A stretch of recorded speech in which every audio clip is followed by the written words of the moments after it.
Alors, la lettre C, qu'est-ce que je pourrais raconter? Cycle, bien évidemment. La prise de parole, c'est un cycle. Contexte, connaissance, la caméra aussi. La concentration, court, clair, concis, on va vous raconter tout ça. Et puis, il y a des choix à faire, bien évidemment. Le charisme, ça ne s'invente pas, mais ça peut se travailler. Et puis, reste la confiance. Alors, le contexte pour la prise de parole, c'est quelque chose d'important. Il faut toujours savoir remettre les choses en perspective, parce que vous allez arriver pour votre intervention, les gens ne sont pas forcément au courant du sujet.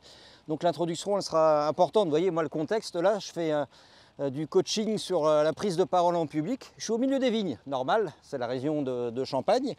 Donc ce contexte, il est vraiment quelque chose de fondamental pour tout de suite embarquer les gens avec vous. Excuse me, everyone. Sex! Now that I have your attention... You don't have our attention. Money! I'm listening. You had me at sex. Pervert. You have all of our attention just by screaming anything. That's good to know. Après, reste le principe de la connaissance. Plus vous allez travailler, plus vous allez connaître votre sujet, plus ce sera facile, je dirais, pour vous de dérouler le fil conducteur. Ensuite, il y a la caméra. Alors la caméra, c'est l'apprentissage tout simplement de cette caméra, d'en faire une alliée, une amie presque, quelqu'un de bienveillant, une personne à laquelle vous allez raconter votre histoire. On se trouvera un chouette hôtel chic et on régalera. Vous voyez, elle pense qu'à rigoler. À qui tu parles? Au spectateur. Ensuite, il y a la concentration. Vous voyez, moi je suis concentré sur ma fréquence de pédalage, toute raisonnable pour l'instant, bien évidemment, je vous lâcherai après dans la côte.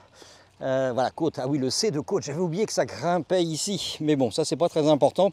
Mais la concentration, voilà, il faudra à l'instant T être capable de souffler, voilà, d'expirer, et ensuite vraiment d'être focus sur ce que vous allez faire. Court, clair, concis, concret, voilà, ce sont des mots très importants dans la prise de parole. Il faut savoir faire des choix, ça c'est important. On ne peut pas tout dire. Même si vous avez 1 heure à faire, vous ne pourrez pas tout raconter. Il faudra toujours en garder un petit peu sous le pied. Well, it's my privilege, thank you.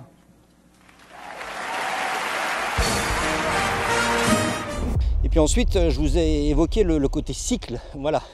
Il y a tout un rythme à avoir quand on pédale. Il y a un rythme à avoir pour la prise de parole, pour garder l'attention des spectateurs, des gens qui vous écoutent. Et puis ensuite, il y a le charisme. Alors, je vous disais, le charisme, ça peut se travailler. C'est quelque chose, voilà, qui est inné chez certains, et puis d'autres, voilà, en asseyant sa posture, en s'affirmant au fil du temps, on arrive à faire des choses. Et puis tout ça, tous ces C que je suis en train de vous délivrer, eh ben, l'idée, c'est simplement de renforcer quoi? Votre confiance. La confiance, vraiment, c'est... Je suis sûr que vous allez y arriver. Moi, là, je suis dans le doute, je suis dans la panique. Non, ça va, je suis tranquille. La confiance, voilà.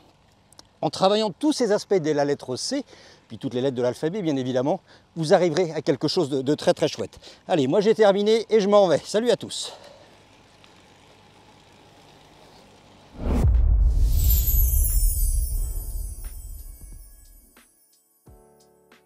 Avec la lettre C, on peut tout penser à Christian Sévère, mais comment ne pas évoquer un personnage iconique du sport français, Philippe Candeloro, le champion de patinage artistique. Alors champion, il n'a pas été champion olympique, il n'a pas été champion du monde, par contre il a été double médaillé olympique, et notamment à Nagano, aux Jeux Olympiques de Nagano en 1998, avec cette interprétation, cette incarnation d'un personnage là aussi voilà, de l'histoire de France finalement, à savoir d'Artagnan. Philippe Candeloro, c'est quelqu'un de généreux. Alors oui, il est entre guillemets un peu potache. Il aime bien faire des blagues avec son camarade Nelson Montfort lorsqu'il a commenté depuis 2006, depuis les Jeux de Turin, le patinage artistique. Il a apporté cette fraîcheur. Alors oui, des blagues qui ont été interprétées un peu sexistes, mais quand on connaît Philippe dans l'intimité, c'est quelqu'un qui voilà, est ultra convivial et généreux. Généreux sur toutes les opérations caritatives, elle le sait, là il est important.